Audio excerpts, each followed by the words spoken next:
Okay, so Stars Align is a 2D top-down adventure game where we take the perspective of one of the player traversing into a forest and they're trying to find their lover, but they come across two mini games throughout the path. The first minigame is a Simon Says type game, and it represents communication between the two of them. The logic was already made up. Like, we took high inspiration from the Google Memory game and games like little pattern one from Among Us. But for the second mini game, that one was a little bit more challenging because we came up with its own logic. We move on to the second minigame, which is set as the traveler talking to themselves and realizing how there needs to be more balance in the relationship, since in the beginning we see the lover planning out the trip and making an effort to fix things.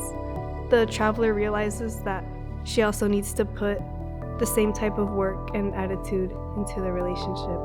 So at first we were gonna come up with a less than greater than game, but then I was like, who wants to do math in a game? For the art style of Stars Align, it is relatively simple and it doesn't focus too much on the little details, and I went with this art style because, taking into consideration the scope of our game and how little time we have, I knew that I would be drawing the same things a lot, like the same character, the same elements of the world, and I needed an art style that wouldn't be so time consuming because I know I have a lot to get through in such little time.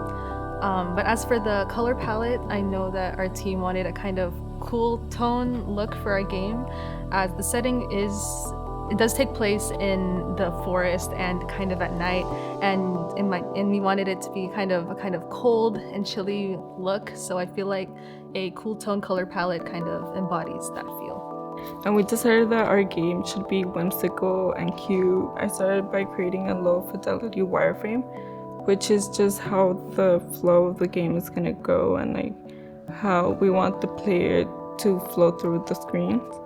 And we wanted to attract the female gaze, so a lot of my assets, they're very cutesy. So a lot of my shapes were they were very square but rounded. I wanted the tips to be round because it's cute and it's very feminine. Okay, this is Lydia from Stars Align. Make sure to play our game. Thank you.